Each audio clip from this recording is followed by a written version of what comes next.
Terima kasih Anda masih bersama kami di One on One dan masih bersama Pak Muhadjir Effendi.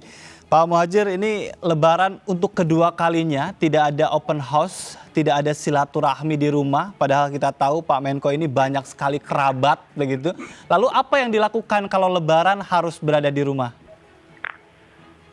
Ada sih kerabat-kerabat dekat yang berada di sekitar Jakarta, berkunjung juga ke rumah untuk ikut berbagi bahagia bersama, kemudian tentu saja telepon kepada kerabat-kerabat yang jauh dan bisa pakai Zoom. Ya itu saja. Kemudian yang makan biasa, menikmati sarapan pertama, makan siang pertama, dan tidak ada aktivitas yang menyolok. Baik. Biasa-biasa saja. Dari sekian banyak menu yang dimasak oleh Ibu, apa menu Lebaran yang difavoritkan Menko? Kayaknya sekarang juga tidak ada ya kan, seperti saya ini kan sekarang juga tidak mengutamakan soal makan ya, untuk anak-anak aja gitu. Kalau dulu sih yang pasti ketupat, kemudian opor, ayam, pokoknya yang serum-serum yang berat-berat lah itu. Kemudian kalau ya jajanan ya dulu ada namanya Mas Mongso ya, yang itu dari berbagai ketan, yang warnanya coklat-coklatan itu, dan itu lezat sekali. Dan sampai sekarang saya belum pernah menemukan orang yang selezat masakan ibu saya gitu. Itulah pentingnya Mazetong. Ya. Mazetong itu bukan hanya kita mendapatkan bahasa dari ibu, tapi masakan ibu itu juga merupakan bagian dari Mazetong. Sampai sekarang saya merasa apapun masakan ibu saya itu belum tertandingi oleh siapapun yang masak ya. Baik. Karena itu Mazetong ya. Iya. Berarti kangen dong ya ke Madiun, Zarah begitu, dan itu biasanya Anda lakukan, sekarang tidak bisa Anda lakukan. Pastilah, dan semakin usia semakin senja itu kan melihatnya ke belakang. Hal yang dulu sudah kita lupakan mulai teringat lagi gitu. Beda dengan yang muda itu kan melihat ke depan gitu, sehingga lebih banyak. Saya sering juga telepon dengan teman-teman saya waktu masih di SD, yang waktu masih di SMP, SMA gitu ya. Terutama kita berbagi syukur, masih diberi usia panjang gitu ya, masih diberi kesehatan gitu. Dan kita doakan mereka yang sudah mendahului, dan juga kita doakan yang sedang dalam keadaan sakit. Itu aja, dan dengan adanya media sosial sekarang memang sangat membantu ya. Saya rasa tensi untuk ingin ketemu, ingin reuni, untuk mudik itu sebetulnya juga sudah terreduksi dengan peranan media-media sosial. Tidak segencar beberapa tahun yang lalu. Saya yakin dengan adanya pandemi COVID-19 ini, nanti otomatis sebetulnya juga tensi untuk mudik itu juga akan semakin berkurang dibanding masa-masa sebelum ini. Iya, termasuk juga jangan terlalu konsumtif gitu saat akan hari raya begitu ya. Ini ajaran dari pandemi COVID-19 begitu ya Pak Menko. Betul ya. Baik, tapi kalau tadi cerita tadi dengan teman-teman SD, saya dengar hal yang menarik. Dulu waktu kecil sering silaturahmi rumah ke rumah katanya. Tapi ada cerita makan pisang rebus panas. Itu gimana ceritanya Pak Menko? Ya, kita kalau dulu masih kecil kan ada tradisi rame-rame berkunjung ya, bersilaturahmi. Juga open house itu kan dulu ada ya. Kalau di desa itu semua, terutama mereka yang dituakan itu mesti open house dan didatangi oleh anak-anak rame-rame gitu ya. Dan mereka menyediakan berbagai macam makanan gitu ya. Dan salah satunya itu pisang rebus. Dan kita iseng-iseng aja gitu. Pisang rebusnya disajikan itu masih dalam keadaan panas. Tetapi pisang rebus itu kalau panas kan kita pegang sudah dingin, tapi dalamnya masih panas sekali kan. Betul. Nah, kemudian ada teman yang dia pilih pisang rebus, kita sepakat kita tinggal gitu. Sehingga dia sedang makan pisang rebus yang panas itu, kita pamit gitu. Jadi dia tertahan untuk menyelesaikan makan pisang rebusnya. Kita sudah pergi ke tempat lain gitu. Saya kebayang itu kalau makan pisang rebus yang lagi panas di mulut kayak gimana. Iya, terengah-engah. Ketika dia masih terengah-engah, kita tinggal. Kita pamit salaman rame-rame. Iya. Betul. Tapi ada juga hal yang menarik, Anda bersama dengan kakak Anda suka pilih-pilih hantarkan makanan ke keluarga. Itu apa modusnya itu? Ya, kita kan ada tradisi dulu ya, kita biasanya yang kebetulan dalam posisi muda, itu kebetulan ayah dan ibu saya juga memang tidak termasuk yang dituakan waktu itu, mengantar makanan biasanya, makanan lengkap ya, kepada mereka-mereka yang dituakan, saudara-saudara kita. Itu kalau ciri untuk yang sangat lengkap itu adalah kalau disertai dengan panggang ayam. Ya. Panggang ayam namanya ingkung itu berarti itu memang orang yang sangat dituakan. Nah, biasanya kualitas atau jenis makanan yang dikemas oleh ibu saya itu akan sangat menentukan berapa nanti jumlah uang atau tamu ya yang diberikan kepada yang antar. Oh. Sehingga kita punya catatan kakak-kakak saya dan saya nanti kira-kira yang akan ngasih uang banyak itu siapa-siapa saja gitu. Nah itu biasanya kita jadi rebutan untuk mengantar yang mereka-mereka yang akan ngasih uang banyak itu. Misalnya saya punya Pak D itu 3 kebetulan semuanya lurah, kepala desa. Oh, pasti Nah, banyak dong ya. Banyak itu. Nah, itu biasanya kita rebutan untuk nganter itu. Baik.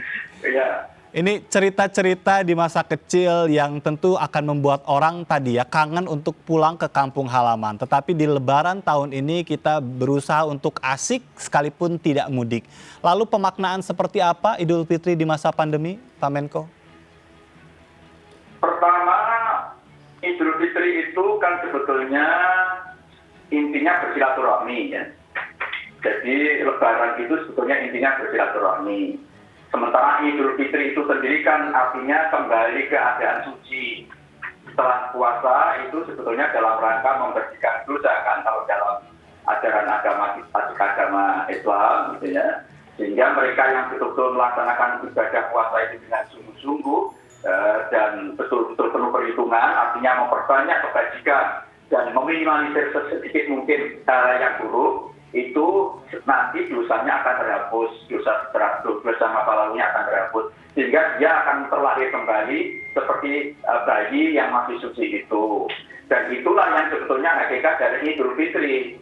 Karena itu sebetulnya silaturahmi ketika harus bersalam-salaman, memaaf-maafan, kemudian berkunjung ke satu tempat ke tempat yang lain kerabat, itu sebetulnya tradisi saja gitu ya. Kenapa? Karena bermaaf-maafan kan juga tidak harus menunggu sampai ada Lebaran. Gitu. Iya. Berkunjung ke saudara juga tidak harus menunggu sampai Lebaran.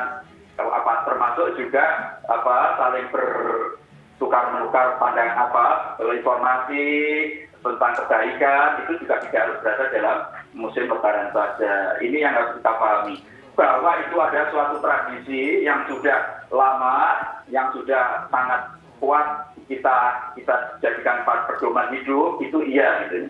Tetapi tadi itu saya ingatkan ada hal yang lebih urgen, yang lebih muskil untuk kita yang harus kita hindari, yaitu ancaman dari wabah ini.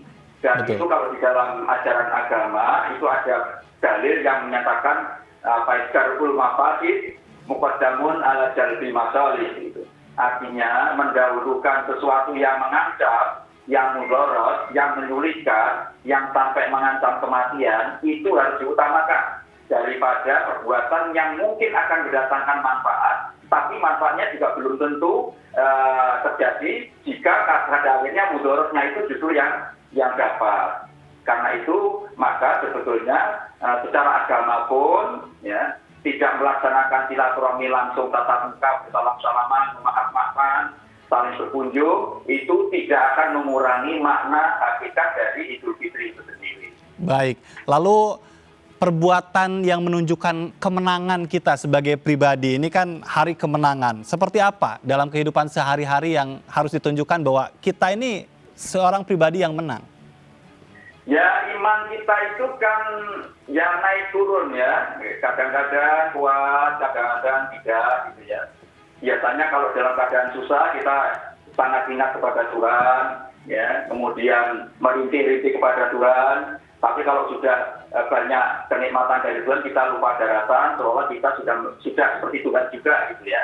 Nah ini kelakuan manusia yang siklikal ini itu kemudian diberi jeda Idul Fitri, diberi jeda Ramadan puasa. Maksudnya apa? Agar ketika manusia itu ritme imannya itu berada dalam keadaan turun di bawah, itu kemudian terangkat kembali dengan kegiatan puasa dan Idul Fitri ini.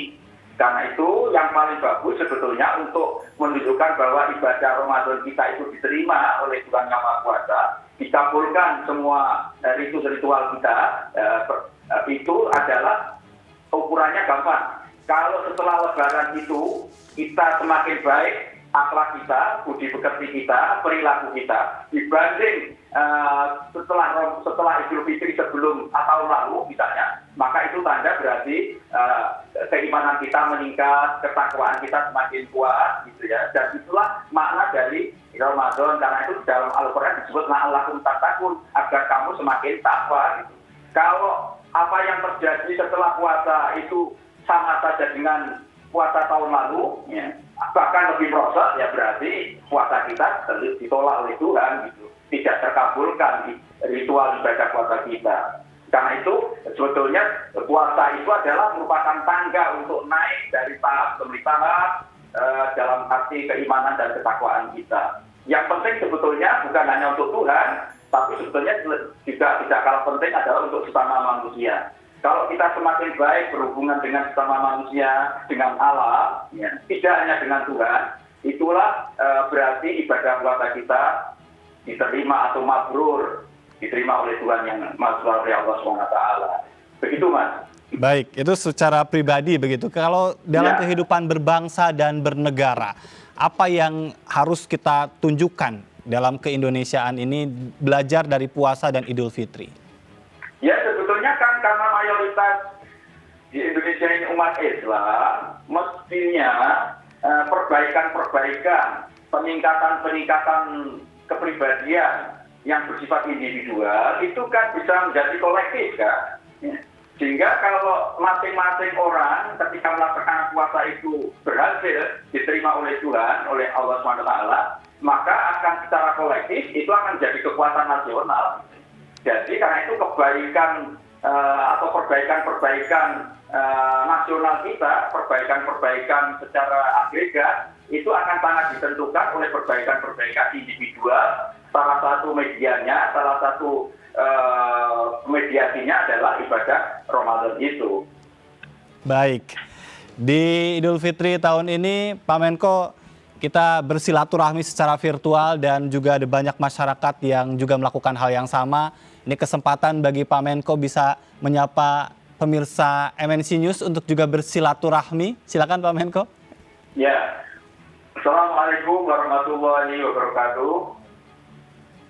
Kepada para pemirsa MNC News yang saya hormati dan saya muliakan, izinkan saya mengucapkan selamat Idul Fitri 1442 Hijriah. Mohon maaf lahir dan batin. Marilah kita manfaatkan Idul Fitri yang di luar biasa ini karena ada pandemi, dengan menyadari bahwa Idul Fitri itu artinya kembali kepada kesucian. Dan secara kolektif, kalau ibadah puasa kita diterima oleh Tuhan Yang Maha Kuasa, oleh Allah SWT, maka akan juga menjadi kekuatan kolektif, kekuatan agregat untuk membangun Indonesia ke depan yang lebih baik. Sekali lagi, mohon maaf lahir dan batin. Assalamualaikum warahmatullahi wabarakatuh. Waalaikumsalam warahmatullahi wabarakatuh. Terima kasih Pak Muhadjir Effendi sudah berbincang banyak untuk One on One. Selamat Idul Fitri. Salam untuk keluarga, untuk putra. Berlebaran di Jakarta ya berarti ya kita ya. Sekali lagi terima kasih, mohon maaf lahir dan batin. Ya.